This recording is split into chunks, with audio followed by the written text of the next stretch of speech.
नमस्कार दोस्तों, math series के इस सेशन में आपका बहुत बहुत स्वागत है।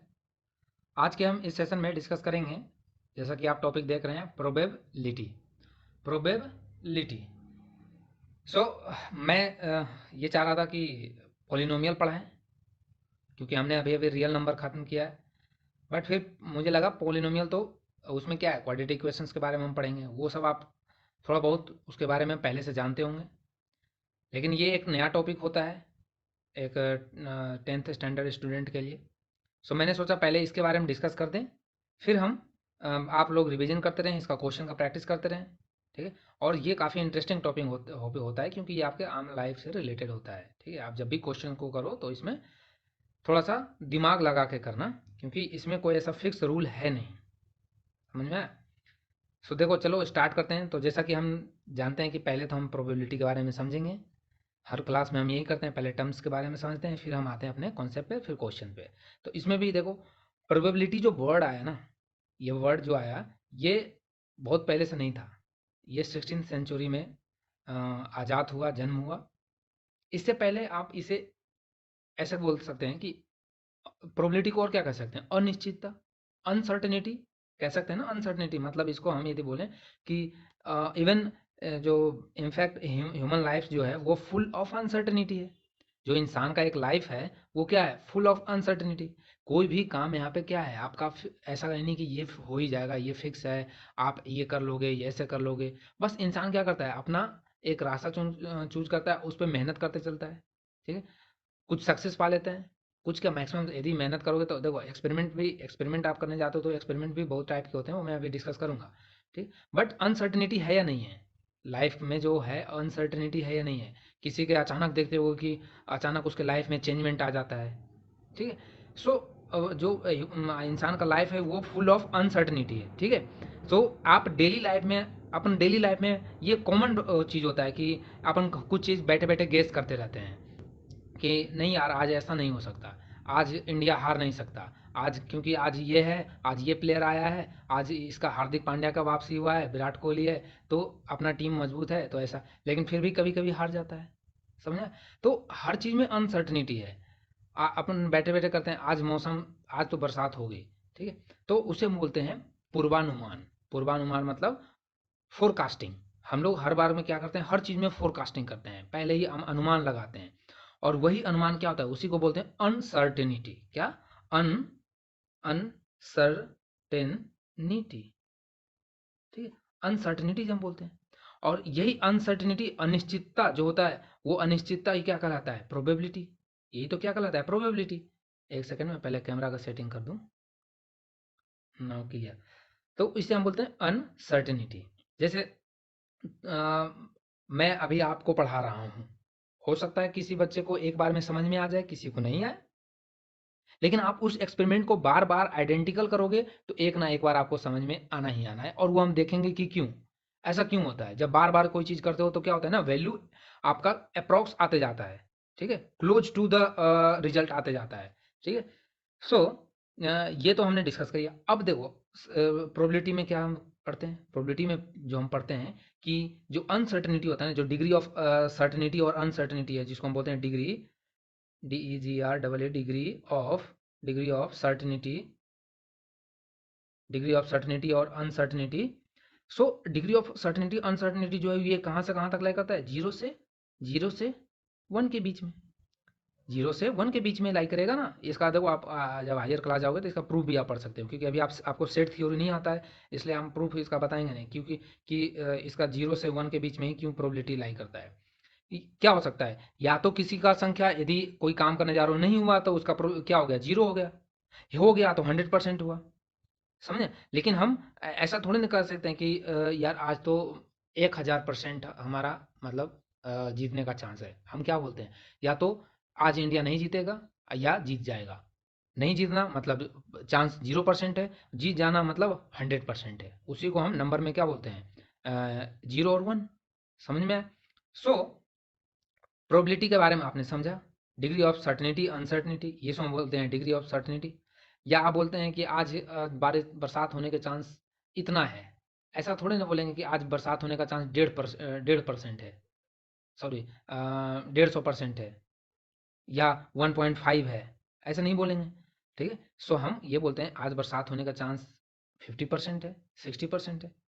और उस 50% 60% को जब चेंज करोगे तो वो किस में आएगा, 0 से 1 के बीच में ही आएगा। सो आपने ये चीज़ तो समझा कि प्रोबेबिलिटी जो होता है वो क्या है, और कुछ नहीं वर्ड है, वो एक अनसर्टेनिटी है जो हम अपने डेली लाइफ में अनसर्टेनिटी से घिरे हुए हैं, उसी से ये वर्ड निकाला गया है, क्या, प्रोबेबिलिटी। ठीक है, सो अब देखो प्रोबेबिलिटी के थोड़ा हिस्ट्री के बारे में जानते हैं कि प्रोबेबिलिटी में क्या हुआ था, कैसे कैसे इसका जन्म हुआ। सो देखो सबसे पहले जो एक इटालियन मैथमेटिक्स थे, वो गैलीलियो, उनने इसका जन्मजात किया। जो फर्स्ट मैन थे उनने इसको अटेम्प्ट किया था कि प्रोबेबिलिटी क्या होता है, और इस प्रॉब्लम को उनने डाइस गैम्बलिंग के थ्रू इसको समझने की कोशिश किया था। उसके बाद एक और प्रोबेबिलिटी, और ये 16th सेंचुरी में ज़्यादा फेमस होने लग गया। 16th सेंचुरी में 16वीं शताब्दी जो आया उसमें ये ज़्यादा फेमस होने लग गया, और इस पे मैथमेटिशियन सोचने भी लग गए। ठीक है, इस पे रिसर्च चलने लग गया। तो उसी में से एक और इटालियन फिजिशियन और मैथमेटिशियन, जे कार्डन, जे कार्डन, ठीक है, जे कार्डन, पहले गैलीलियो फिर जे कार्डन ने एक बुक लिखे, उसका नाम था the book of game the book of game of chance. अरे चांस ही तो है ना, चांस को भी प्रोबेबिलिटी भी बोल लो, क्या दिक्कत है। So the book of game of chance उसने बुक लिखा, और उसको उसको इंटरप्रिटेशन किया। ठीक है, और उस पर फिर स्टडी चलना स्टार्ट हुआ। उसके बाद फिर इसमें बहुत सारे फिर साइंटिस्ट आते गए इसके बीच में, जैसे बर्नौली, बी बर्नौली, जे बर्नौली। ठीक है, फिर उसके बाद जो मेन, जिनको मेन होता है ना कि एक तो होता है कि जो स्टार्टिंग करता है, फिर उसमें जो सबसे बड़ा नाम कमाता है, वो थे लाप्लास, वो थे Simon Laplace, Simon Laplace, great mathematician. ठीक है, इनका डिफरेंशियल इंटीग्रेशन में भी बहुत ज़्यादा रोल है, लाप्लास। ठीक है, तो इनने जो मेन थ्योरी था ना, जो थियोरेटिकल एनालिसिस आया प्रोबेबिलिटी का, वो इनने दिया सिमोन लाप्लास ने। ठीक है, सिमोन लाप्लास ने 1812 में इनने उसे प्रोपोगेट किया, और या ये सब बोल सकते हो कि उसको थियोरेटलाइज किया, या एनालिटिक किया। नाउ अब हम चलते हैं नेक्स्ट कॉन्सेप्ट। अब हम यूज देखते हैं कि इसका यूज क्या है। तो यूज तो आप जानते हो कि हमारा पूरा लाइफ क्या है, अनसर्टेनिटी से घिरा हुआ है। तो पूरी लाइफ भी तो प्रोबेबिलिटी से ही हम डेली लाइफ में यूज करते हैं, प्रोबेबिलिटी ही यूज करते हैं। ठीक है, मैं बैठे बैठे कहता हूँ इस 2020 तक तो मैं ऐसा कर दूंगा, मैं इस साल तो पास हो ही जाऊंगा, मैं इस साल तो जॉब ले लूंगा। ठीक है, तो आप हर बात में क्या बोलते हो, हर हर बात में आप प्रोबेबिलिटी ही लगाते हो। तो आपको इसका हर फील्ड में, बायोलॉजी, ठीक है, बायोलॉजी में जैसे आप बीमार हो गए या कोई भी चीज़, जैसे डॉक्टर करने जाते हैं ऑपरेशन, तो हो सकता है यदि यदि ऐसा था ही नहीं कि हर चीज़ में सर्टेन नहीं होते हैं। चांस होता है कि वो बच भी एक पेशेंट को बचा भी लें, और सक्सेस नहीं हुआ तो फिर मर भी सकता है पेशेंट। तो बायोलॉजी, और ये तो मैं रियल लाइफ में बता रहा हूँ, इसका यूज जब हम एक्सपेरिमेंट करते हैं ना, बड़े बड़े डाटा का एनालिसिस होता है, उसमें होता है इसका भी यूज। ठीक है, इकोनॉमिक्स में, जेनेटिक्स में, फिजिक्स में, सोशोलॉजी में, तो ये सब में बहुत ज़्यादा यूज है इसका। और एक ये सिंगल पर्सन है, ये एक सिंगल पर्सन है जिन्होंने थ्योरी ऑफ प्रोबेबिलिटी में काफ़ी ज़्यादा नाम कमाया है। समझ में आया। सो अब हम देखो चलते हैं अपने कुछ कॉन्सेप्ट जो हम एक एक करके एक एक टर्म्स को समझेंगे, क्योंकि इसमें टर्म्स को समझना बहुत ज़रूरी है कि क्या होता है, एक्सपेरिमेंट क्या होते हैं, सैंपल क्या होता है। सो सबसे पहला हम जो देखते हैं वो पढ़ेंगे एक्सपेरिमेंट। एक्सपेरिमेंट क्या होता है, तो एक्सपेरिमेंट क्या है बताओ। एक्सपेरिमेंट वो ऑपरेशन जिसके रिजल्ट क्या हो, सम वेल डिफाइंड हो, जिसके आउटकम हो वो क्या हो, डिफाइंड हो। ठीक है, मतलब आप एक्सपेरिमेंट करने जा रहे हो तो मतलब उसका रिजल्ट कुछ ना कुछ आना चाहिए, तभी तो एक्सपेरिमेंट कहलाएगा। यदि वो एक्सपेरिमेंट फेल हो गया तो क्या होगा, वो एक्सपेरिमेंट सक्सेस नहीं हुआ। ठीक है, तो एक्सपेरिमेंट का मतलब सम वेल डिफाइंड रिजल्ट। ठीक है, उससे कुछ अच्छा परिणाम आना। अब देखो वैसे तो एक्सपेरिमेंट और भी बहुत टाइप के होते हैं, बट मैं यहाँ पे दो टाइप बताऊंगा जो इसमें यूज होता है समझाने के लिए। कि एक एक्सपेरिमेंट होता है सर्टेन, एक होता है सर्टेन, एक होता है रैंडम। ठीक है, एक होता है रैंडम एक्सपेरिमेंट, एक होता है सर्टेन एक्सपेरिमेंट। तो सर्टेन सर्टेन एक्सपेरिमेंट का मतलब ये हुआ कि आप जो एक्सपेरिमेंट करने जा रहे हो उसका रिजल्ट आपको पहले से ही पता है, आपको उसका रिजल्ट पहले से पता है। जैसे मैं एग्जांपल बात करूं कि भाई यदि आपने आम का पेड़ लगाया है, यदि आपने आम का पेड़ लगाया है, तो आप उससे आगे आने वाले फ्यूचर में क्या प्राप्त करोगे? आप जो ये एक्सपेरिमेंट करने जा रहे हो, पेड़ लगा रहे हो, फिर उसको डेली आप उसको पालोगे, उसमें उसका देख रेख करोगे, तो आप जो ये एक्सपेरिमेंट कर रहे हो इससे आपका फ्यूचर में क्या उद्देश्य है? तो मेरा उद्देश्य है कि हम उससे आम पाएंगे। ऐसा तो है नहीं कि आम का पेड़ लगा के आप इमली तो प्राप्त करने से रहे। ठीक है, आप पेड़ आम का पेड़ लगाओ या आप इमली का पेड़ लगाओ और आप आम का फल खाने के लिए सोच रहे हो, ऐसा नहीं हो सकता ना। तो मतलब ये सर्टेन एक्सपेरिमेंट है, समझ में? जैसे आप मैं बोलूँ कि आप दूध में दही डालोगे तो भाई ऐसा तो नहीं कि आपको रसगुल्ला मिलेगा या कोई मिठाई बन के मिलेगा। अरे दही तो मिलेगा ना, मतलब आपको उसका रिजल्ट सर्टेन है। अब देखो यहाँ भी कोई बच्चा काउंटर क्वेश्चन करेगा कि सर ऐसा कोई ज़रूरी है कि दही मिले? दही कभी-कभी खराब भी हो जाएगा, नहीं जम पाता है दही। अरे भाई तो मैं यहाँ बात कर रहा हूँ एक प्रॉपर टेम्परेचर पे रखने के बाद। अब तुम ठंडे दूध में दही डाल दोगे तो वो दही थोड़े ना जमाएगा, ठीक है? तो वो दूध कन्वर्ट नहीं होगा दही में, क्योंकि वो एक फिक्स टेम्परेचर पे होता है। 37 डिग्री सेल्सियस आपको टेम्परेचर मेंटेन करना रहता है, ठीक है? तब जाके फिर लैक्टोबैसिलस और वो प्रोसेस होता है, फिर उसमें फर्मे वो क्या होता है उसको बोलते हैं फ्रेगमेंटेशन प्रोसेस होता है, फिर वो दही जमता है। सो ये तो हो गया सर्टेन एक्सपेरिमेंट। रैंडम एक्सपेरिमेंट मतलब आप करने जा रहे हो और आपको मिल गया। जैसे साइंटिस्ट वगैरह क्या करते हैं, वो तुक्का ही तो लगाते हैं। आप उनने पढ़ाई कर लिया, अब उसके बेसिस पे वो लगाए जा रहे हैं, अपना एक्सपेरिमेंट किए जा रहे हैं। जैसे रदरफोर्ड ने क्या किया था, एक गोल्ड फॉइल लिया और उस पे अल्फा अल्फा पार्टिकल का बॉम्बार्डिंग कराते गया। तो वहां से उसको एक सर्टेन क्या मिला, वो पहले रिजल्ट नहीं पता था कि क्या हो सकता है, कुछ भी रिजल्ट नहीं पता था। वो बाद में पता चला कि अरे न्यूक्लियस तो यहाँ है, ये इलेक्ट्रॉन तो आउटर आउटर मोस्ट सेल में होता है, ठीक है? तो इसका मतलब वो एक्सपेरिमेंट जो करने गया वो तुक्केबाजी में करने गया, लेकिन वहां से आपको रिजल्ट मिल गया तो वेल एंड गुड, और नहीं मिला तो नहीं मिला। तो रैंडम एक्सपेरिमेंट का मतलब आपको रिजल्ट नहीं पता होगा। समझ में आया? ओके। अब आप जैसे मैं बोलूँ कि आप पढ़ाई अभी कर रहे हो, आप 10th में फेल हो गए या पास हो गए, इसका प्रोबेबिलिटी क्या है? तो इसका प्रोबेबिलिटी सर्टेन है भैया आपका। अब इसमें देखो सर्टेन में भी एक होता है कंडीशनल, ठीक? तो मतलब यहाँ कंडीशन लग गया, तो कंडीशन यदि कंडीशन ये है कि यदि तुम मेहनत करोगे तो पास होगे। मैं कुछ एक केस छोड़ दूं कि उनके कॉपी के साथ कुछ यदि मान लो बाय मिस्टेक हो जाए तो वो भी बाद में वो रीचेक लगा के कर सकते हैं, यदि उसका कॉपी सही से है तो। मतलब आपका मेहनत कभी भी बेकार नहीं जाता है, ठीक है? तो मतलब यहाँ कंडीशन हो गया कि यदि आपने मेहनत किया तो पास होगे, नहीं मेहनत करोगे तो फेल हो जाओगे, नहीं मेहनत करोगे तो फेल हो जाओगे। अब यहाँ पे वो कंसीडर मत करना चीटिंग वाला कि सर चीटिंग से भी तो पास हो जाएगा, वो बात अलग है, ठीक है? उसको यहाँ पे हाइड करो। सो देखो अब हमने ये एक्सपेरिमेंट के बारे में डिस्कस कर लिया, अब हम पढ़ते हैं सैंपल स्पेस क्या होता है। Sample space. So sample space क्या होता है? Sample sample space sample space sample space का मतलब कि आपके पास जितने भी पॉसिबल आउटकम है, आउटकम का जब भी मैं आउटकम बोल रहा हूँ ना, तो आउटकम वर्ड का मतलब होता है, आउटकम का मतलब रिजल्ट आने वाला क्या है, रिजल्ट आने वाला क्या है। जैसे तुम पढ़ाई कर रहे हो तो तुम्हारा आउटकम क्या है, पास या फेल, ठीक है? तो ये हमारा आउटकम है जो फाइनल हमें मिलने वाला है। तो जितने भी पॉसिबल आउटकम है, जितने भी आउटकम है पॉसिबल आउटकम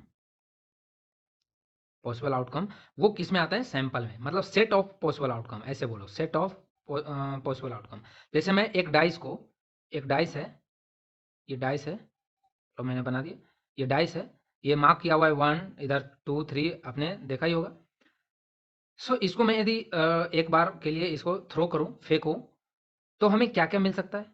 तो हमारे पास प्रोबेबिलिटी क्या है कि क्या मतलब हाँ, क्या क्या आने का चांस है? तो भैया आपको या तो 1 मिलेगा या 2 मिलेगा या 3 मिलेगा या 4 या 5 या 6, यही तो मिलेगा प्रोबेबिलिटी में। अब तुम्हारे डाइस पे 6 ही नंबर हैं, तुम 8 का सोचोगे तो कहाँ से होगा? ये तो तुम्हारा थिंकिंग गलत है, सुधारो जल्दी इसको। आप मेहनत तो करोगे नहीं और आप सोच रहे हो हम साइंटिस्ट बन जाएं। समझ में आया? तो ये क्या है? एक अनसर्टेनिटी है। अनसर्टेनिटी का मतलब नहीं है होने वाला है, जीरो है प्रोबेबिलिटी। सो देखो इधर आते हैं अब, 1 2 3 4 5 6 मिलेगा, तो मतलब आपके पास इसको बोलते हैं पॉसिबल आउटकम। ये हमारा क्या है? Possible outcome. मतलब ये चांस आने का है, इसको हम बोलते हैं पॉसिबल आउटकम। तो इन्हीं के सेट को जो बोलते हैं ना, 1 2 3 4 5 6, इनके सेट को लिख देंगे तो ये हमारा क्या हो गया, ये हमारा आने वाला रिजल्ट है। इन्हीं में से कुछ ना कुछ आएगा, इन्हीं में से कोई ना कोई आएगा। इसे हम बोलते हैं पॉसिबल आउटकम, मतलब सैंपल स्पेस। समझ में आया? एक होता है हमारा, अब देखो इस सैंपल स्पेस में भी क्या होता है ना कि हम इसी में से एक एक एलिमेंट का क्या निकालते हैं, एक एक एलिमेंट का क्या निकालते हैं, प्रोबेबिलिटी निकालते हैं। एक एक एलिमेंट का क्या निकालते हैं, प्रोबेबिलिटी निकालते हैं। जैसे मैं पूछूं कि जैसे इसका तो चलो निकाल के बताऊंगा मैं एक सिंपल, जैसे आपने देखा भी होगा कि एक एक कॉइन है, इस पे 1 लिखा हुआ है और एक हेड होता है, एक टेल होता है। तो जब आप कॉइन को टॉस करते हो तो आपके पास क्या चांस बनता है, आप कैसे प्रोबेबिलिटी निकालते हो? तो ये तो सब जानते हैं कि उसका प्रोबेबिलिटी क्या होता है, या तो हेड आ जाए या तो टेल आ जाए, तो दैट मीन्स 50-50% है। दैट मीन्स तो यहाँ पे सैंपल स्पेस क्या हो जाएगा, या तो हेड आएगा या तो टेल आएगा। तो ये हमारा पॉसिबल आउटकम हो गया। अब तुम्हें पूछे कि भाई तो पॉसिबल आउटकम आपके पास कितने, नंबर ऑफ पॉसिबल आउटकम पूछूं मैं, यदि मैं पूछूं नंबर ऑफ सैंपल स्पेस पूछूं, नंबर ऑफ सैंपल स्पेस तो क्या हो जाएगा, जितने इसमें एलिमेंट है उतने नंबर हो जाएंगे। इसमें 6 है तो ये 6 नंबर ऑफ सैंपल स्पेस 6 हो जाएगा। समझ में आया? तो इस तरह से सैंपल स्पेस को आप समझे, ठीक। और इन्हीं में से एक एलिमेंट का आपको प्रोबेबिलिटी पूछा जाएगा कि बताइए हेड आने का चांस कितना है, 6 आने का चांस कितना है, 5 आने का चांस कितना है, तो यही पूछा जाएगा आपसे। इसको हम बोलते हैं एलिमेंट, ठीक है, या इसे हम बोलते हैं नंबर ऑफ इवेंट। जो हम, जैसे हमने एक इवेंट किया, ठीक है, हमने एक इवेंट किया, हमने खेल रहे हैं, वो एक इवेंट है। अब उनमें से एक इवेंट का हमें प्रोबेबिलिटी निकालना है। समझ में आया? तो ये चीज़ आप समझे। ये या इसी को नाम देते हैं सैंपल पॉइंट भी बोलते हैं कहीं कहीं पे। समझ में आया? सो अब हम बात करते हैं, अब हम बात करेंगे प्रोबेबिलिटी के बारे में। प्रोबेबिलिटी में देखो, प्रोबेबिलिटी में दो टाइप का प्रोबेबिलिटी मैं यहाँ पे आपको बताऊंगा। एक तो होता है एक्सपेरिमेंटल प्रोबेबिलिटी, जिसको हम इसको बोलते हैं एम्पेरिकल भी बोल सकते हैं, ठीक है, एम्पेरिकल प्रोबेबिलिटी। और एक होता है एजम्पशंस प्रोबेबिलिटी। एजम्पशंस भी तो एक प्रोबेबिलिटी है ना, एजम्पशंस भी तो, और वो कैसे मैं आगे बताऊंगा अभी, ठीक है, अभी आप देखें इधर आगे।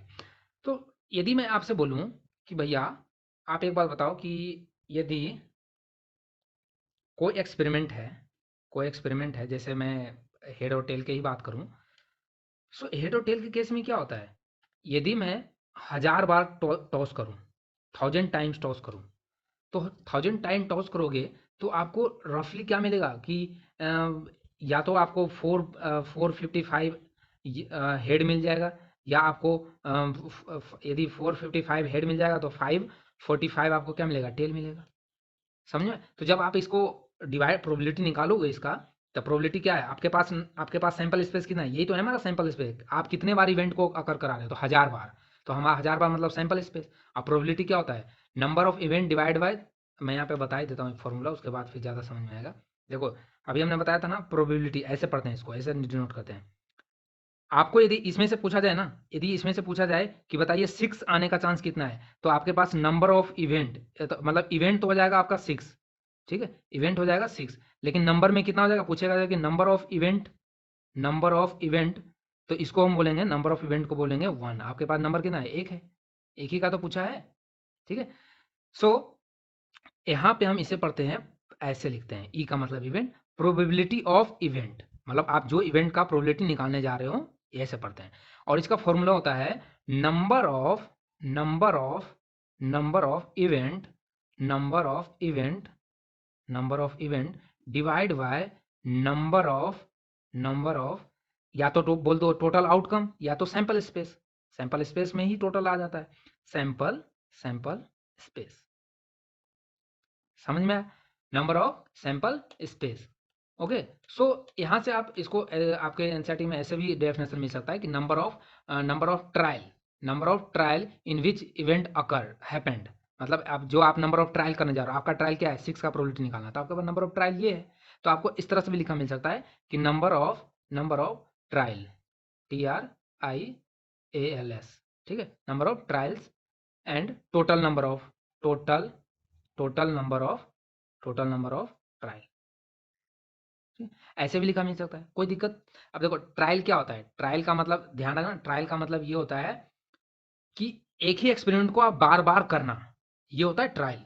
ये नहीं कि भाई एक बार आपने कुछ और किया और एक बार आप पत्थर फेंक, एक बार तो डाइस फेंका, दूसरी बार पत्थर और कोई दूसरा चीज लाया उसको फेंक दिया, वो ट्रायल नहीं है। ट्रायल जब भी आप किसी चीज का करते हो तो कैसे करते हो, ट्रायल जब भी आप किसी चीज़ का करोगे तो कैसे करते हो, ऐसे ही करते हो ना कि सेम एक्सपेरिमेंट को बार बार दोहराते हो, उसी को तो ट्रायल बोलते हैं। समझ में आया? सो ये तो आपका फॉर्मूला हो गया कि आपको नंबर ऑफ इवेंट जो जिसका आप प्रोबेबिलिटी निकालना है उसका ऊपर, जैसे यहाँ पे आपको पूछे कि एक बार डाइस हमने फेंका तो आपके पास टोटल आउटकम कितना है, 1 2 3 4 5 6, ठीक है, आपके पास टोटल सैंपल स्पेस 6 है। यदि इसमें से पूछे कि बताओ कि 4 5 6 आने का चांस क्या है, 4 5 6 आने का चांस क्या है, तो इस केस में आपके पास नंबर ऑफ इवेंट क्या हो जाएगा, नंबर ऑफ इवेंट क्या होगा बताओ। इस केस में नंबर ऑफ इवेंट आपका मतलब इवेंट तो आपका क्या है, इवेंट आपका पास मतलब ट्रायल आपका कितना है, 4 5 6 है, और नंबर कितना है, 3 है, तो नंबर ऑफ इवेंट 3 हो जाएगा, नंबर ऑफ इवेंट क्या हो जाएगा, 3 आ जाएगा। और प्रोबेबिलिटी पूछा है कि बताओ 4 5 6 आने का चांस कितना है, तो नंबर ऑफ इवेंट मतलब 3 divide by total sample space 6, तो ये कितना आ जाएगा, हाफ। और हाफ को जब परसेंटेज में कन्वर्ट करते हैं तो कितना लिखते हैं हम, 50%। तो ऑब्वियस सी बात है भाई कि आपके पास 6 आने का टोटल आउटकम 6 है, उसमें से आप यदि 3 का प्रोबेबिलिटी निकालोगे तो 50% ही तो आएगा ना, 50% चांस ही तो निकलेगा ना कि भाई 6 में से आप 3 का प्रोबेबिलिटी निकाल रहे हो तो 50%। जैसे आप कॉइन के केस में करते हैं, कॉइन के केस में आपके पास 2 आउटकम है, उसमें से हेड का निकालोगे तो क्या होगा, 50%, या तो टेल आ जाएगा या तो हेड आएगा। समझे? तो इस तरह से हम निकालते हैं प्रोबेबिलिटी। अब यहाँ पे मैं बात करूँ कि यहाँ जब आपके पास 1000 एक्सपेरिमेंट किया गया, मतलब 1000 ट्रायल किया गया, एक ही सिक्के को 1000 बार फेंका गया, तो देखा गया कि 455 बार तो हमारा हेड आया और इतने बार टेल आया। तो जब इसको आप 1000 से डिवाइड करोगे तो आपके पास जो आंकड़ा आएगा वो आएगा, इसको 1000 से तो कितना आ जाएगा, पॉइंट पॉइंट इसका जब 1000 से करेंगे तो 0.455, और इसको करेंगे तो 0.545, ऐसे आएगा। समझ? तो जो ये एक्सपेरिमेंट है ना, ये एक्सपेरिमेंट को यदि तुम और भी ज़्यादा संख्या में लोगे ना, तो ये वैल्यू क्या होता है ना, क्लोज होते जाता है, ये वैल्यू क्या होता है, क्लोज होते जाता है। समझ में आया? जैसे मैं आपके एनसीईआरटी में भी ये चीज़ लिखा हुआ है, दिया हुआ है कि एक साइंटिस्ट ने डिफरेंट डिफरेंट साइंटिस्ट ने ये ट्रायल भी किया था कि जैसे एक कॉमेट डी वफन, ठीक है, उनने चार 4040 बार मतलब उन्हें ट्रायल किया, तो उनने देखा कि उसमें से उनको जब उनने 1000 बार ट्रायल किया था, 1000 मान लेते हैं, 10,000, हाँ 1000 तो हमने लिया है, 10,000, जब उनने 10,000 बार एक्सपेरिमेंट किया तो उनने क्या देखा कि उनके पास, तो उनने देखा कि उसमें से उनके पास 5067 बार क्या आया, हेड आया, 5067 बार क्या है, हेड आया। ठीक, तो बाकी बचा हुआ टेल आएगा। तो इसका जब करेंगे, इसको जब 10,000 से डिवाइड करेंगे तो ये रिजल्ट देगा 50.5067, यही आएगा रिजल्ट। समझ? तो आप देख रहे हो ना, क्लोज टू क्या आ रहा है, क्लोज टू 50% आ रहा है, क्लोज टू 5 आ रहा है ना, 0.5 के क्लोज में आ रहा है ये। तो डैट मीन्स इसका मतलब ये है कि यदि मैं बोलूँ कि यदि कोई एक्सपेरिमेंट मतलब कॉइन को मान लिया मिलियंस बार उछाला जाए, 1 मिलियन या 10 मिलियन, तो ये जो दिख रहा है ना, ये आपको जीरो जीरो बनते जाएगा ये आगे। तो मैं डेट मीन्स ये हुआ कि आपको 0.000 मतलब इस तरह से मिलेगा, जीरो का वैल्यू, इसको कोई इधर वैल्यू है नहीं तो आप इसको 0.5 भी आप लिख सकते हो, मतलब कि जितने बार आप नंबर ऑफ एक्सपेरिमेंट करोगे ना, तो ये शिफ्ट क्या हो जाएगा, ये शिफ्ट हो जाएगा आपकी सर्टेन प्रोबेबिलिटी, जो आप निकालते हो ना कि एक बार टॉस को फेंका तो क्या होगा, एक बार टॉस को फेंका तो आपको हेड आएगा या टेल आएगा, 50-50% है। लेकिन उसी टॉस को यदि बार बार कर रहे हैं, बार बार कर रहे हैं, तो आपको थोड़ी बहुत डिफरेंट, लेकिन आपने बहुत बार किया ना, आपने बहुत ज़्यादा बार किया, तो आप एक अप्रॉक्स देखेंगे कि आपको बराबर बराबर प्रोबेबिलिटी आना स्टार्ट हो जाएगा। समझ में आया? तो इसी को हम क्या बोलते हैं, थ्योरेटिकल प्रोबेबिलिटी। इसको हम क्या बोलते हैं, थ्योरेटिकल प्रोबेबिलिटी, मतलब हमने थ्योरी बेसिस पे, हमने अपने एक्सपेरिमेंटल बेसिस पे इसे क्या किया, एक गेस किया। क्या किया हमने, इसे गेस किया कि भाई इतने इतना सैंपल हमने लिया, 1 लाख का सैंपल लिया, उसमें से क्या देखा कि ये आ रहा है। तो हमने जाके ये बोला कि हाँ भैया, जब आप एक कॉइन को एक बार उछालोगे तो एक बार हेड आने का 50% है और टेल आने का 50% है। तब हम जाके ये सर्टेन हो गए, तब जाके हम क्या हो गए, सर्टेन हो गए। कब? जब हमने नंबर ऑफ एक्सपेरिमेंट किया, हमने नंबर ऑफ एक्सपेरिमेंट मतलब बहुत बार हमने एक्सपेरिमेंट किया, मिलियंस बार एक्सपेरिमेंट किया, तो देखा कि नंबर जो था ना, ये धीरे धीरे धीरे 0.5 के क्लोज होते जा रहा था, 0.5 का मतलब 50% के क्लोज होता रहा। तब हमने बोल दिया कि भैया क्या है, ये हेड और टेल आने का जो क्या है वो 50-50% चांस है। तो इसे हम बोलते हैं थियोरेटिकल। हम क्या करते हैं, थियोरेटिकल बेसिस पे हमने क्या किया, एक्सपेरिमेंट किया और हमने एजम्पशंस कर लिए कि चलो भाई एक बार कॉइन्स को आप फेंकोगे ना तो आपके पास 50% चांस रहेगा। समझ में आया? सो यहाँ से हम ये कह सकते हैं कि जो हमारा जो सिलेबस में है वो हमारा है थ्योरेटिकल अप्रोच। कौन सा है वो? थ्योरेटिकल अप्रोच है हमारा जो पढ़ना है सिलेबस में। मतलब हमें यहाँ पे थ्योरेटिकल जो प्रोबेबिलिटी है ना वो हमें पढ़ना है कि जो थ्योरेटिकली बेसिस पे, एक्सपेरिमेंट बेसिस पे उसे माना गया है। तो अब मैं बात करता हूँ जैसे जब आप कॉइन को उछालोगे तो आपके पास 50% हेड और टेल का चांस आया। तो इसी को बोलते हैं हम क्या, लाइक अकर, OCCUR अकर इवेंट, लाइक अकर इवेंट। अब लाइक अकर इवेंट का मतलब क्या हुआ कि जितना परसेंट हेड का आने का है उतना ही परसेंट टेल का है। समझ में? तो या इसी को बोल दो कि equally like, equally like, likely, equally likely, equally likely भी इसे हम बोल सकते हैं। जैसे मैं बात करूं एक डाइस का, डाइस के बारे में बात करूं तो डाइस के में क्या होता है कि जब हम डाइस को फेंकेंगे तो 1 2 3 4 5 6 ये है ना आउटकम। तो जब आप हर नंबर का एक एक इंडिविजुअल नंबर का निकालोगे ना, जब मैं पूछूं कि चलो एक आने का क्या चांस है तो कैसे निकालोगे? एक आने का चांस का मतलब आपके पास नंबर ऑफ इवेंट क्या है, 1 है, और टोटल सैंपल कितना है, 6, तो 1/6 बोलोगे आप। 1 क्या बोलोगे, 6 बोलोगे। अरे यही तो बोलोगे ना 1/6। फिर मैं 2 पूछूं तो इसका भी 1/6, मैं 3 पूछूंगा तो इसका भी 1/6, 4 पूछूंगा तो इसका भी 1/6, 5 पूछूंगा तो इसका भी 1 और 6 का 1/6। मतलब हर एक नंबर का प्रोबेबिलिटी जो आएगा वो 1/6 1/6 1/6 1/6 आएगा। समझ में आया? तो हम यहाँ से ये कह सकते हैं कि ये भी क्या है, इक्वली लाइकली है। इक्वली लाइकली मतलब जितने भी आपके पास इवेंट है ना उसका सबका आने का प्रोबेबिलिटी क्या है, बराबर है। ये इक्वली लाइकली होता है। समझ में आया? तो क्या क्या ऐसा क्या ये जो मैं इक्वली लाइक हम बता रहे हैं, क्या ये सारे प्रोबेबिलिटी इक्वली लाइक ही होते हैं? क्या सारे प्रोबेबिलिटी इक्वली लाइकली ही होते हैं क्या? जैसा मैं बता रहा हूँ इस हिसाब से तो फिर यही है कि सारे प्रोबेबिलिटी इक्वली लाइकली होते हैं। ठीक है? तो देखो मैं एक चीज़ यहाँ और बता दूँ। मैं जब हेड और टेल का बात करता हूँ तो आपको क्वेश्चन में एक फेयर वर्ड मिलेगा। फेयर का मतलब बोलते हो ना, एक फेयर होता है एक अनफेयर होता है। फेयर का मतलब बिल्कुल सही तरीके से कोई भी चीज़ कर रहे हो तो बिल्कुल फेयर तरीके से कर रहे हो, ठीक है। अनफेयर का मतलब कुछ ना कुछ उसमें घपला हुआ है, गड़बड़ हुआ है, ठीक है। तो जब भी टॉस का बात करोगे तो उसमें क्वेश्चन में आपको फेयर मिलेगा। फेयर का मतलब कि जब आप सिक्के फेंक रहे हैं ना तो उसमें ये मान के चला जा रहा है कि कुछ क्वेश्चन ऐसा नहीं हो, कुछ बच्चे ऐसे नहीं बोले कि सर ऐसा थोड़े ही कि हेड एंड टेल आएगा। यदि वो अंटा रह गया तो मतलब वो ऐसे अड़े रह गया तो, कोई ऐसा जमीन पे पड़ गया जहाँ पे ऐसे हो गया तो, अरे तो या कोई आपने फेंका और हमने उसको बीच में ही पकड़ लिया तो, अरे तो इसलिए तो बोला गया कि अनफेयर नहीं होना चाहिए, मतलब फेयर होना चाहिए। या आप बोलोगे कि सर कोई ऐसा सैंड मिट्टी होगा, सैंड वाले मिट्टी में तो ऐसे कहीं नीचे वाला पार्ट ज़्यादा चला जाएगा, ऊपर वाला ऐसे टिल्ट हो जाएगा। तो फेयर की बात कर रहा हूँ मैं, ठीक है। इसी तरह से जो डाइस होगा वो भी फेयर होगा, वो भी जो रेगुलर बेसिस का डाइस होता है ना मार्केट में उसकी बात हो रही है, ठीक है। तो ये चीज़ ध्यान रखना। अब आते हैं हम जो हम क्वेश्चन था कि क्या सारे प्रोबेबिलिटी लाइकली होंगे, इक्वली लाइकली होंगे? तो नहीं, मैं बोलूँगा ऐसा नहीं। क्यों? क्योंकि यदि मैं मानता हूँ कोई एक बैग है, मैं इधर कर लेता हूँ,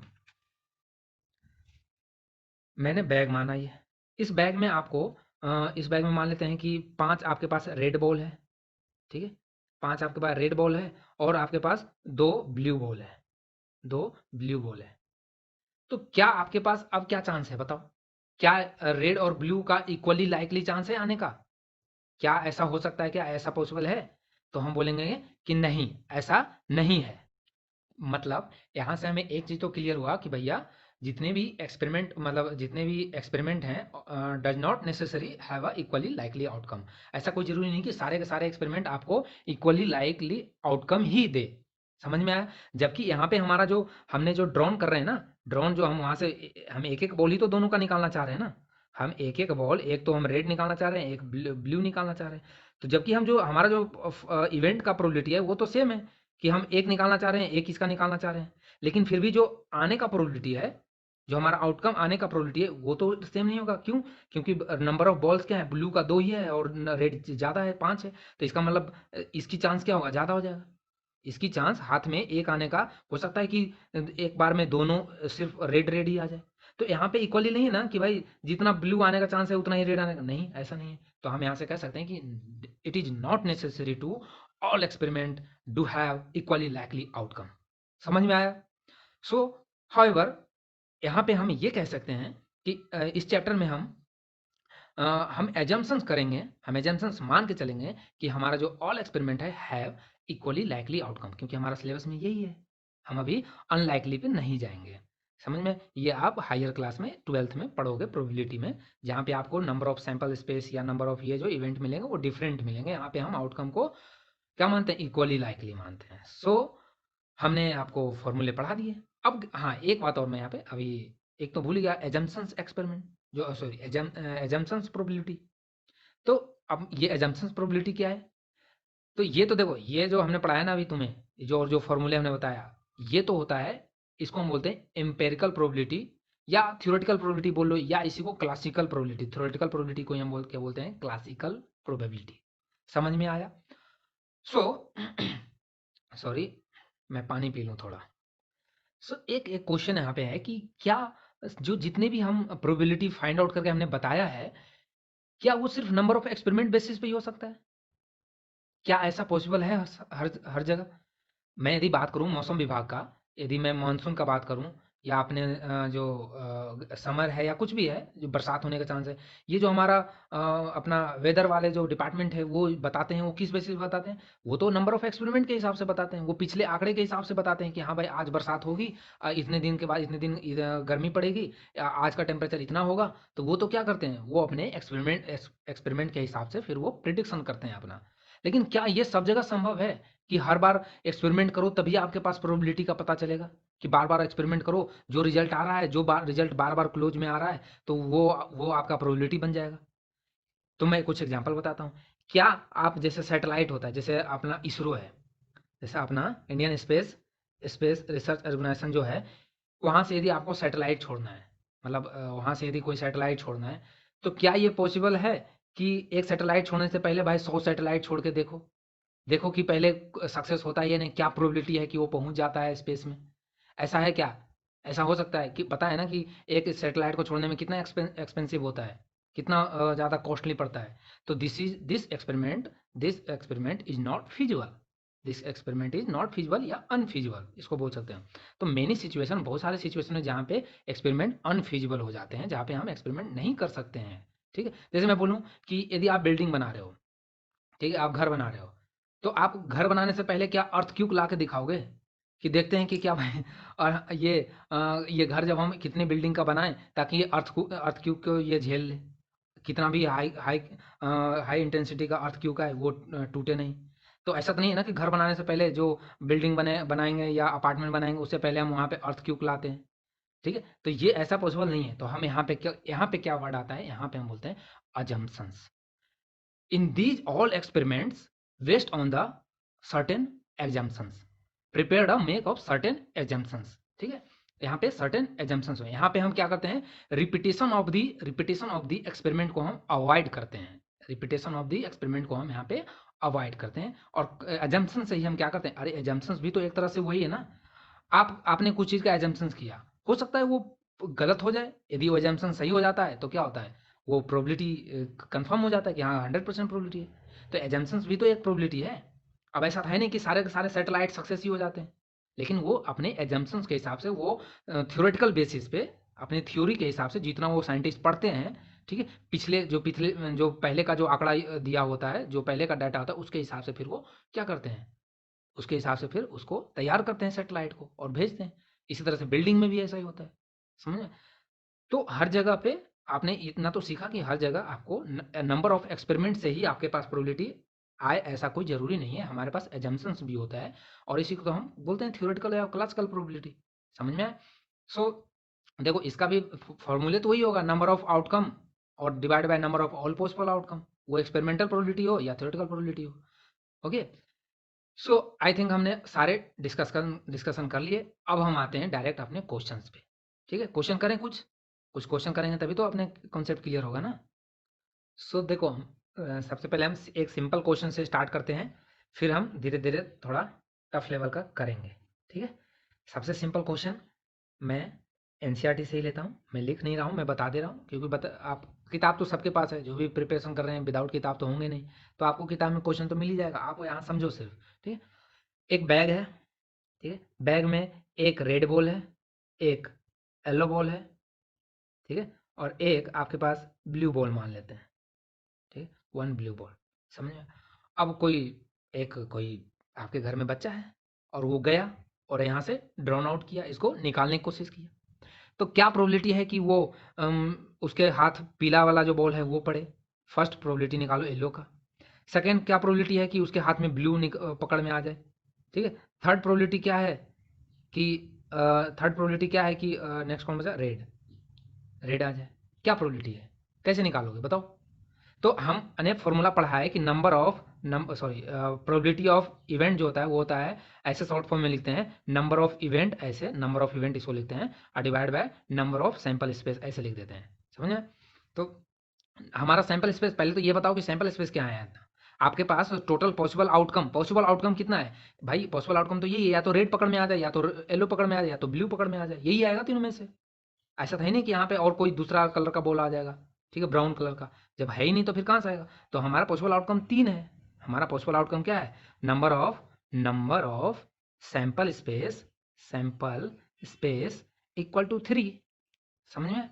और आपको पूछा है फर्स्ट के लिए, जब निकाल रहा हूँ मैं, फर्स्ट के लिए येलो के लिए निकाल रहा हूँ, तो येलो के लिए जब निकालेंगे तो पीला वाला का जो बॉल है उसके लिए क्या प्रोबेबिलिटी हो जाएगा। तो आपके पास बॉल तो एक ही है, पीला एक ही है ना, तो नंबर ऑफ इवेंट क्या है, 1। तो that mean number of event क्या है, 1। तो प्रोबेबिलिटी ऑफ, जब येलो निकालेंगे यहाँ पे इवेंट की जगह येलो लिख देंगे, तो प्रोबेबिलिटी ऑफ पीले के लिए जब निकालेंगे तो 1/3, 1/3। इसको परसेंटेज में करोगे तो ये आएगा 33.33, समझ में आया। इसी तरह से जब हम सेकेंड के लिए निकालेंगे, एक सेकेंड,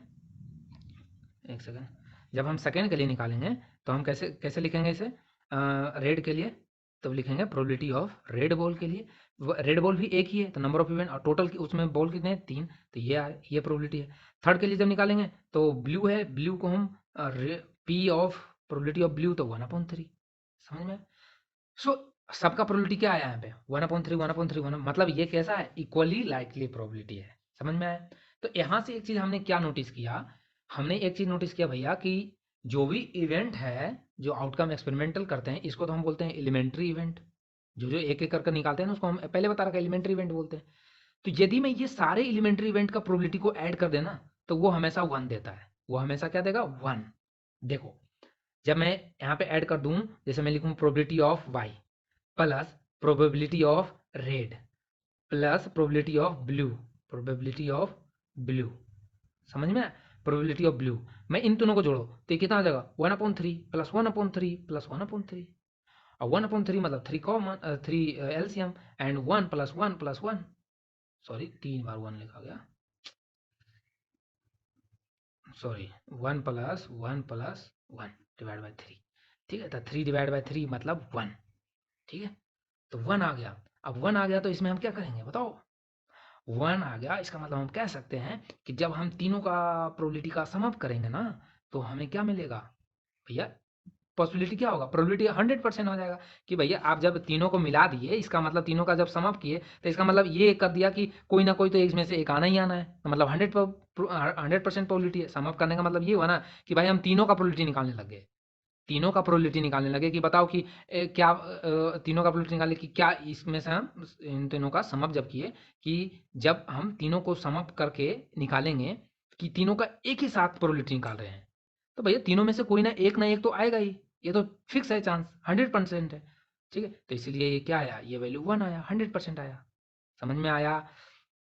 तो इस तरह से हम ये कह सकते हैं कि जब भी प्रोबेबिलिटी ऑफ एलिमेंट का निकालते हैं, जब भी हम इवेंट का प्रोबेबिलिटी निकालें, उस इंडिविजुअल इवेंट को हम यदि ऐड कर दें तो वो क्या निकल जाता है, वो प्रोबेबिलिटी ऑफ 100% बन जाता है, वो प्रोबेबिलिटी ऑफ 100% बन जाता है। जैसे इस केस में, टॉस वाले केस में बात करूं कि मैं यदि एक कॉइन को उछाला तो हमारे पास हेड या टेल सैंपल स्पेस आएगा, मतलब सैंपल स्पेस आपके पास, नंबर ऑफ सैंपल स्पेस आपका 2 आया, और मैं पूछूं हेड आने का चांस कितना है, तो number of probability of head तो प्रोबेबिलिटी ऑफ हेड तो मतलब 1, ठीक है, और सैंपल स्पेस 2, ठीक, तो हाफ है। प्रोबेबिलिटी ऑफ टेल तो प्रोबेबिलिटी ऑफ टेल कितना हो जाएगा, ये भी हाफ। और जब दोनों को सम करोगे तो कितना आ जाएगा, 1 आ जाएगा। तो भैया इसका मतलब ये हुआ कि जब आप दोनों का, ये कोई बोले कि बताओ दोनों आ जाए, ये कैसा मतलब चांस, तो भाई दोनों में से कोई ना कोई तो एक आएगा ही। तो इसलिए वो तो 100% चांस है कि ऐसा था ही नहीं कि आप यहाँ से करोगे तो कुछ ना कुछ अलग चीज़ ही मिलेगा। कोई ना कोई एक तो आएगा ही। जब समाप्त करोगे तो दोनों में से एक ना एक तो आएगा, तो इसका मतलब वो उसका चांस 100% हो गया। समझ में? सो अब हम देखते हैं नेक्स्ट क्वेश्चन। नेक्स्ट क्वेश्चन, तो यहाँ पे आप लिख लेना कि sum of the probabilities of all elementary event of experiment is always 1, is always 1। ठीक है। सो देखो यहाँ पे एक चीज और मैं बताऊं आपको, क्या एक होता है कॉम्प्लीमेंट, इसके या उसी को बोलते हैं कॉम्प्लीमेंट्री इवेंट। ठीक है। तो आपको एक कॉम्प्लीमेंट का मतलब क्या होता है कि यदि कोई चांस होने का है तो फिर नहीं होने का। यदि मैं बोलूं कि आज बरसात होने का चांस है 90%, तो नहीं होने का 10%। यदि मैं बोलूं पास होने का प्रोबेबिलिटी है 60%, तो नहीं होने का 40%। इंडिया का जीतने का प्रोबेबिलिटी आज 70% है, तो नहीं जीतने का 30%। तो ये आपस में क्या चलता है, कॉम्प्लीमेंट चलता है। ये इसको हम बोलते हैं कॉम्प्लीमेंट। ठीक है। सो देखो, मैं यहाँ इसी का बात करूँ, यदि मैं या हेड या टेल का बात कर लूँ, तो हमेशा ध्यान रखना कि जो कॉम्प्लीमेंट वाला होता है ना, उसको हम नहीं होने वाला को थोड़ा बार पे लिख देते हैं ऐसे। ठीक है। तो मैं यदि पूछूं कि भैया आपके पास हेड का प्रोबेबिलिटी आने का चांस है हाफ, तो नहीं आने का, तो नहीं आने का भी हाफ ही होगा। यदि 50% हेड आने का है तो नहीं आने का भी 50% है। तो जो नहीं आने का है उसको हम ऐसे लिख देते हैं, प्रोबेबिलिटी ऑफ एच पे बार लिख देते हैं। एच पे बार लगा देने का मतलब समझना है कि ये नहीं वाला है। ठीक है। और इसका जब भी हम निकालते हैं ना, तो वन में से जो आने का चांस है उसको माइनस कर दो, तो आपको क्या निकल जाता है, वो आपका ये फॉर्मूला बन जाता है। ठीक है। ये आपको फॉर्मूला बन जाता है। कैसे? अभी हमने बताया ना कि जैसे मैं बोलूँ कि हेड आने का चांस है 50%। ठीक है, 50%, सॉरी 50%। तो ये हमारा आने का है, तो नहीं आने का, तो एक में से माइनस कर दो। मतलब यहाँ पे एक का इसको फिर 100% लिखना पड़ेगा। जब आप परसेंटेज लोगे तो एक को भी 100% लिखना पड़ेगा। समझे? तो इस तरह से आपको, जैसे मैं इस केस में बात करूँ, तो मैं पूछूं कि बताओ भाई, हमने निकाला कि प्रोबेबिलिटी प्रोबेबिलिटी ऑफ वाई का निकाला, एलो का, तो वो आया 1/3। वो क्या आया, 1/3। मैं पूछूं अब नहीं आने का कितना होगा, कि भाई क्या चांस है कि, ऐसे भी तो पूछा जाता है ना क्वेश्चन, कि आने का चांस 1/3 है तो नहीं आने का, तो एक में से माइनस कर दो। या परसेंटेज दे रखा है तो पहले इसको परसेंटेज में कन्वर्ट कर लो। तो नहीं आने का हम ऐसे लिख लेंगे, बार लिख देंगे, बाई पे बार। और नहीं आने का तो क्या करेंगे, नहीं आने का 1 में से माइनस कर दो, तो 1 माइनस 1/3। 1 माइनस 1/3 कितना हो जाएगा, 3 माइनस 2 मतलब 2/3। 2/3, तो मतलब इसको परसेंटेज में कन्वर्ट करोगे तो ये आएगा 0.666 आएगा, 0.666 आएगा। और इसको पर कन्वर्ट करोगे तो ये आएगा 0.333 आएगा। ठीक है। और देखो 1/3, इसको परसेंटेज को भी ऐसे थोड़ा ऐसे कैलकुलेट किया करो। 1/3 को होता है परसेंटेज में वो 0.33, तो इसको हम ऐसे नहीं लिख सकते हैं, ये ऐसे 1/3 को 0.33 बोलते हैं, तो उसमें 2 से मल्टीपल कर दो, तो मतलब 2/3 होगा 0.6666, ऐसे होगा। समझ में? सो देखो, अब जब इन दोनों को जोड़ोगे तो 1 नहीं हो जाएगा भाई, नहीं आने का, आने का जब जोड़ देंगे तो वो 100% बताएगा। तो 0.33 को इसको जोड़ो तो आपको 1 मिल जाएगा। सो ये फॉर्मूला आपको ध्यान रखना है। ठीक है। तो आई थिंक आप आज के लिए इतना ही। आज मैंने बहुत ज़्यादा आपको समझाया, काफ़ी कॉन्सेप्ट मैंने क्लियर करने की कोशिश किया। आई थिंक आपको क्लियर हुआ होगा। आप इसे एक बार देखें, 2 बार देखें। ठीक है। उसके बाद फिर आप इस पे क्वेश्चन ज़रूर करें। और एक सेशन और आएगा इस पे, जिस पे मैं क्वेश्चन सिर्फ लेके आऊँगा, और उसमें बहुत बड़े-बड़े क्वेश्चन करूँगा जो अच्छे लेवल का होगा। सो इसी बात पे हम आपसे विदा लेते हैं। खुश रहिए, पढ़ते रहिए, देखते रहिए D dynamic education. This is Rohit signing off.